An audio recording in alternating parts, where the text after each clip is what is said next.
How do we grow? That is a question I get asked a lot from church leaders. How do we reach more people? How do we get more people in the church? Sometimes this question comes from fear.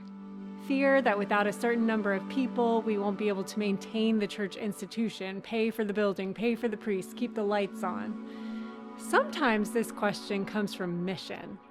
A mission to share the transformational experience that has meant so much to us with others. And it's from this place of mission, that desire to share the good experience with others who might need it, it's from that place that churches actually grow. Here's some findings from our parochial report and Vtiality data. First, while most parishes in the diocese are still not at their pre-COVID attendance, most churches did increase their average attendance last year. And a few parishes actually exceeded their pre-COVID attendance, so some of our parishes are growing.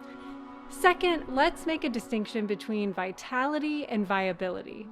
Vitality is the experience of life and health in a community of faith that lives itself out by having a positive impact on the world, by being in relationship with neighbors. Viability is the long-term sustainability of a church institution.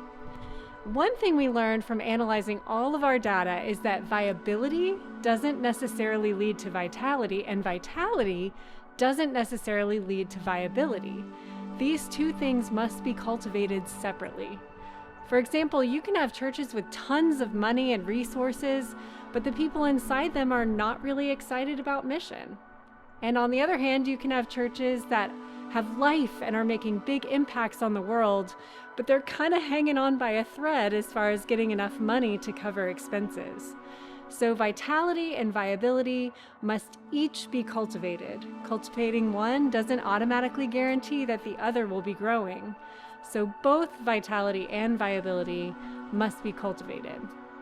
And third, there are some things that lead to higher vitality in our congregations, a greater sense of vibrancy and life and health.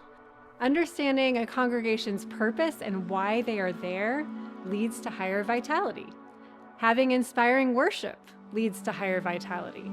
Having discernment practices, meaning the congregation is listening to the Spirit together to figure out their next most faithful steps, that leads to higher vitality. And evangelism, or sharing the story of their experience of God beyond the church's walls, that leads to higher vitality too. Purpose, worship, discernment, or listening to the Spirit, and evangelism, those lead to higher vitality, a vibrant experience. But many ask, will higher vitality lead to increased attendance, more people coming? Well, here's what we found. Two factors were the best predictors of increased attendance. One, those discernment practices, that ongoing practice of listening as a congregation to the Spirit and deciding together about the next most faithful steps to take toward mission. Parishes who did that were more likely to increase attendance. And two, having strong relationships with the community around the church also was more likely to increase attendance, really being invested in the neighborhood. However, there were some things that actually negatively impacted an increase in attendance. They led to higher vitality, but not to an increase in attendance.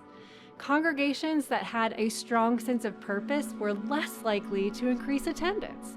Congregations that had inspiring worship were less likely to increase attendance. And congregations that have a strong sense of belonging were also less likely to increase attendance. And you say, that doesn't make any sense. Why would those good things, purpose, worship, belonging, all of those things which lead to higher vitality, why would those things not result in increased attendance? Well, here's the thing. What we found was that increasing attendance was more closely related to an outward-facing posture. Now, purpose can be outward-facing, but often the outward-facing aspect of a church's purpose can be more aspirational than embodied, meaning that churches aspire to live out their purpose beyond a church's walls to make an impact outside, but they may not actually be living up to that. They may be spending more time maintaining the community inside the church. Same with worship and belonging. In churches that are having this amazing experience in worship and in fellowship, those experiences are internal. They're for the people who are already there. And when the experience of being inside a worshiping community is so amazing and inspiring and feels so positive, it may be hard to turn outward. There's a temptation to pay more attention to the community inside the church rather than the one outside the church, because it feels so great to be inside, a safe haven from all the chaos.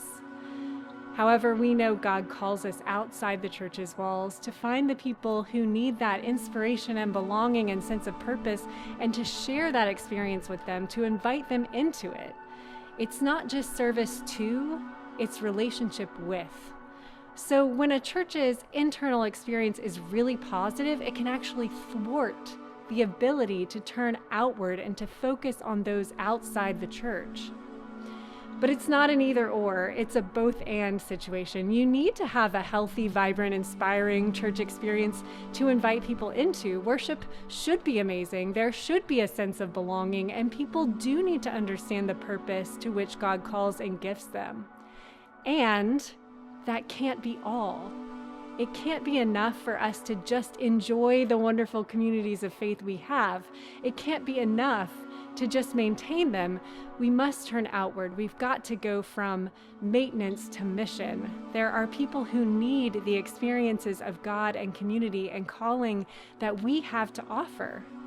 So investing presence and relationships in the community, sharing the stories of good news and transformation outside the church's walls, these are the outward-facing things that helped increase attendance. We can't just ask, how can we get more people to come to church? We have to ask, how can the church go outside to more people? So the bottom line in what we learned from our data is that there are lots of good things that add to the vitality of a congregation, to the life and health.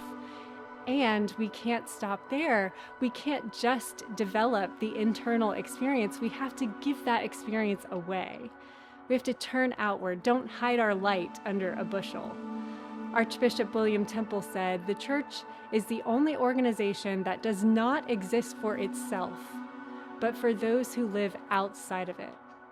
If we want to grow, not just in attendance, but in faithfulness and vitality in our impact in the world, we have to turn outward.